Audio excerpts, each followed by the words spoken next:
Olá, viajantes! Sejam todos muito bem-vindos. Eu sou a Clara Paula, hoje com o relato Fortuna Maldita.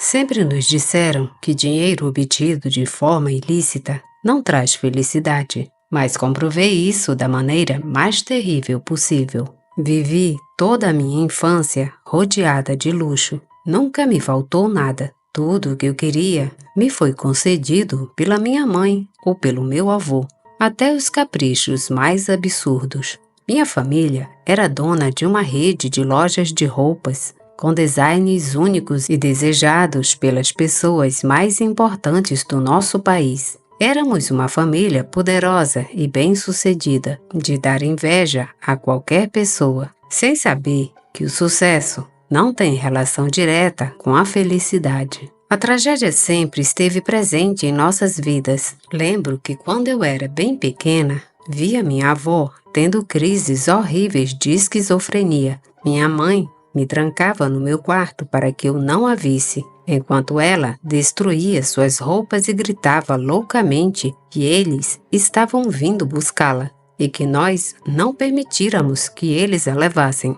Essa foi a lembrança mais clara que tive da nossa família, aquela que me atormentou por muito tempo.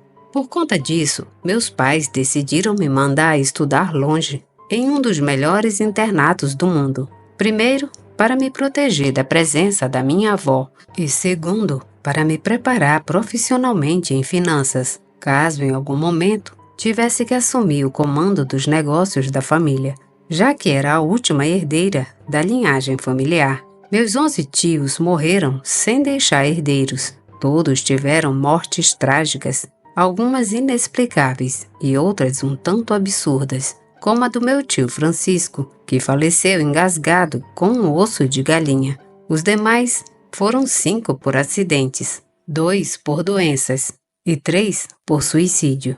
Por me afastar da minha família ainda jovem, apaguei grande parte das lembranças traumáticas e comecei a preencher minha memória com novas experiências. Tive amigos muito bons que conheci no internato e depois na universidade conheci meu grande amor, Sebastian. Sebastian também vinha de uma família de sucesso, embora não ao nível da minha. Na verdade, a família dele era bem diferente. Eram todos profissionais de sucesso, não se dedicavam aos negócios, porém iam muito bem. Mas compartilhando com eles, percebi que eles tinham algo que eu nunca tinha visto na minha família. Eram pessoas felizes e alegres. Na minha família sempre predominaram a tristeza e a dor, algo que até certa idade eu considerava normal. Com Sebastian, vivemos uma relação de muito amor, compreensão e harmonia. Me sentia completamente feliz ao seu lado. Não queria me separar dele em nenhum momento. Então decidi me estabelecer naquela cidade assim que terminasse meus estudos e não voltar para casa. Mas uma ligação terrível mudou meus planos. O falecimento da minha mãe me foi anunciado. Não posso negar que me senti muito culpada por não ter estado ao lado dela, mas lembrei também que ela tentava evitar um contato mais próximo desde o falecimento do meu avô. Depois de ter sido uma mãe amorosa e preocupada, tornou-se uma mulher séria e fria, afastando minha presença e dizendo que era melhor ficar longe de casa. Nunca entendi sua mudança extrema, porém obedeci, além de ter o amor de Sebastian, que preenchia qualquer vazio emocional que pudesse sentir. No dia seguinte ao recebimento da notícia, tive que viajar para minha cidade natal. Sebastian estava em época de exames e não pôde me acompanhar, porém prometeu que me encontraria em alguns dias. Quando cheguei à minha antiga casa, era como se nada tivesse mudado. Apesar de ter muito dinheiro, a família nunca se mudou. Morávamos em um prédio de 4 andares e um porão que servia de armazém. No primeiro andar existia uma sala de vendas muito luxuosa. No segundo funcionava uma oficina de costura e no terceiro e quarto andar serviam de habitação. Ao entrar na cozinha, notei que ainda havia manchas de sangue no chão que havia saído dos pulsos de minha mãe. Senti muita dor por ela ter decidido tomar essa decisão. mas tentei entender que a solidão a havia levado a esse estado. Meu pai havia falecido há alguns anos de ataque cardíaco e meses antes meu avô havia partido também de uma queda, na qual quebrou o pescoço. Como mencionei, a tragédia cercou minha família. Depois do funeral da minha mãe, tive que assumir o comando da empresa e tomar posse da minha herança. Descobri que a fortuna era muito maior do que pensava, mas quando vi aqueles números, senti um medo inexplicável. Os dias foram passando e o Sebastian não chegou. Ele disse que as datas dos exames foram prorrogadas e que era impossível ele viajar. Tentei não dar importância e disse para ele não se preocupar comigo, que quando ele terminasse, eu estaria esperando por ele. Não queria contar a ele sobre meus medos ou sobre a tristeza constante que sentia. Pensei que, devido à perda da minha mãe, devia ser normal sentir dor, mas não consegui encontrar uma explicação lógica para o medo que senti. Durante o dia, era só tristeza e angústia, que procurava apaziguar, trabalhando, me atualizando sobre o funcionamento da empresa. Mas à noite, surgia o medo.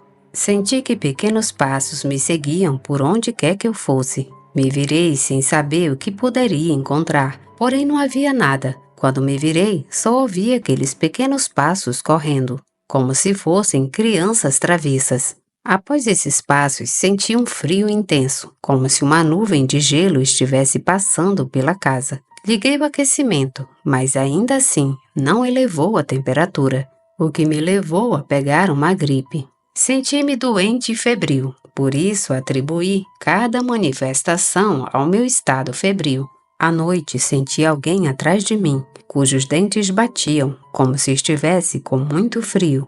Com medo me virei, mas como estava sempre sozinha, não havia ninguém no meu quarto. Apesar do bater de dentes, não se ouvia nem os passos das crianças, nem os sussurros em meu ouvido, que me diziam: venham conosco, a vida não é boa, vamos tirar a dor que você sente. Essas palavras recorrentes eu ouvia todas as noites repetidas vezes. Gelaram meu sangue e senti uma corrente na ponta dos pés, por todo o caminho da minha nuca. Foi medo, um medo incontrolável, um medo que me levou às lágrimas e à angústia.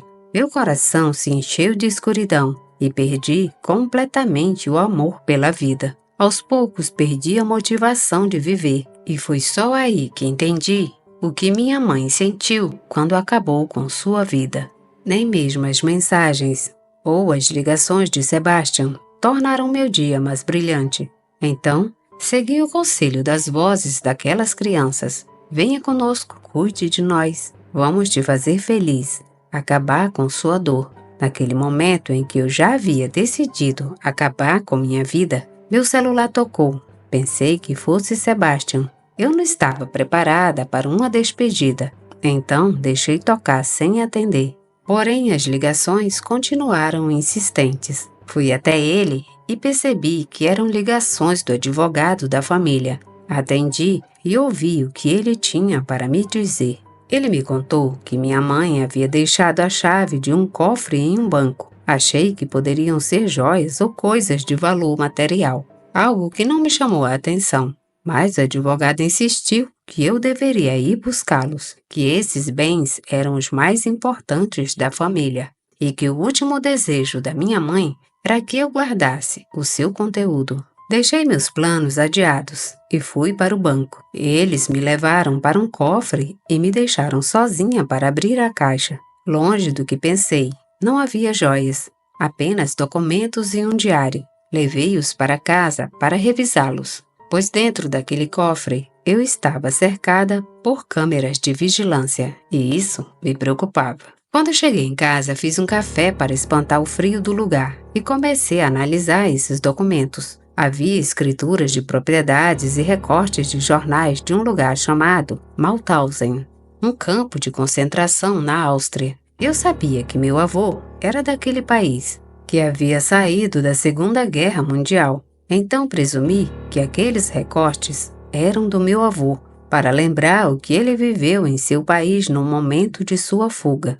Muitos desses documentos estavam em um idioma que eu não dominava, então os deixei de lado. Abri o diário e caiu uma lista que tinha nomes de famílias e alguns números ao lado e endereços. Na verdade, não entendi muito bem porque minha mãe havia me deixado lembranças do meu avô, mas quando folheei o diário, encontrei uma carta dela endereçada a mim. Filha, sinto muito por ter afastado você de mim, mas quero que você entenda que tudo o que fiz foi para sua proteção e apesar dos danos que estar longe de você me causou, tive que fazer isso porque te amo mais que tudo nesse mundo. A casa da família está amaldiçoada, assim como todos os nossos bens. Nossa fortuna está manchada com sangue de inocentes. Isso era algo que eu desconhecia, mas quando seu avô faleceu e revisei seus pertences, entendi tudo. Fique longe da casa da família e não volte mais. Você deve viver sua vida longe das lembranças familiares. Caso contrário, elas acabarão com a sua vida, assim como fizeram comigo. Basta lembrar que sempre te amei e que você foi a coisa mais importante da minha vida. E não guarde rancor de mim pelo que eu farei. Eu te amo, mãe. Nas palavras de minha mãe, senti seu medo e sua dor, os mesmos que eu sentia, enquanto as risadas daquelas crianças não paravam de ser ouvidas perto do meu ouvido. Eram como uma zombaria da nossa dor, algo que na hora me irritou e gritei para eles irem embora e me deixarem em paz. Mas naquele momento, a cafeteira explodiu, junto com todos os equipamentos eletrônicos da casa. Fiquei completamente na escuridão. Procurei uma lanterna com a luz do meu celular, mas essas também não funcionaram. O terror ficou ainda mais presente quando ouvi aquelas risadas na escuridão e aqueles sussurros que me diziam: vá com eles. Tateando, encontrei as velas de minha mãe para dissipar aquela escuridão e fui para o meu quarto com o diário de meu avô. Levada pela curiosidade, comecei a lê-lo. Nesse diário ele comentava os horrores da guerra, o desespero do povo e como lhe ocorreu ajudar as famílias que queriam proteger seus filhos, já que ele era um conhecido comerciante. Assim, podia deixar o país sem maiores problemas. Essas famílias sabiam que mais cedo ou mais tarde seriam levadas para o referido campo de concentração, o que seria inevitável. Porém, fariam todo o possível para salvar os seus filhos. Foi por isso que meu avô se ofereceu para tirar os filhos do país. Os pais, sabendo que morreriam nos campos de concentração, repassaram todos os seus bens em joias e dinheiro para os filhos, e para o meu avô, transferiram suas propriedades, junto com o pagamento do favor.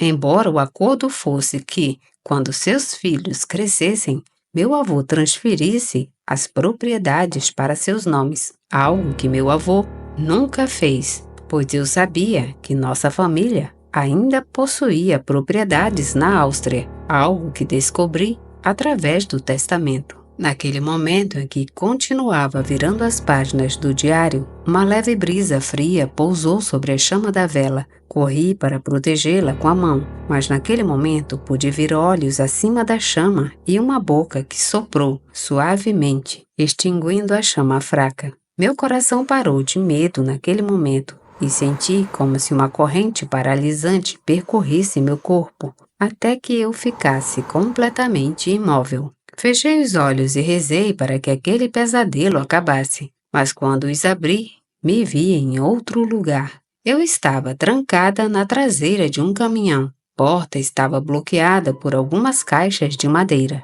e ao meu lado estavam dezenas de crianças, chorando de medo, fome e frio. Ouvi o familiar bater de dentes, enquanto ouvi a voz de meu avô, que disse a alguém que aquele lugar remoto era o lugar ideal para deixar o caminhão encalhado. Depois, ouvi o motor de um carro saindo do local, deixando-nos abandonados em total superlotação no meio da neve.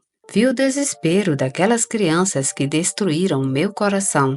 Não pude deixar de chorar ao ver a dor delas, ao ver o quão desesperadamente as crianças mais velhas tentavam destruir aquelas caixas para escapar daquela possível sepultura, deixando suas mãos completamente destruídas e ensanguentadas. Senti que as horas passavam e aos poucos os choros e gritos ficavam mais fracos e a morte chegava para reivindicar a vida daquelas crianças como homenagem. A cena foi tão comovente que cada vez que via alguém falecendo, sentia um certo alívio pelo seu sofrimento estar acabando. Nunca tinha visto tanto horror na minha vida. Me sentia como se estivesse em um pesadelo dantesco, como se estivesse visitando o próprio inferno, rodeado de dor e angústia. Segundo minha percepção, fiquei dias naquele local sem nada que pudesse fazer para ajudá-los, pois parecia ser apenas uma entidade observadora. Eu estava naquele pesadelo até que o último filho deixou de existir e eu pude retornar à minha realidade. Quando recuperei a consciência já era dia. As luzes haviam voltado a funcionar e tudo parecia calmo. As risadas e sussurros haviam silenciado, porém a dor em meu coração não passou. Nem as imagens de desolação desapareceram de minha mente. Fui fumar um cigarro para me acalmar, mas naquele momento recebi a visita de Sebastian.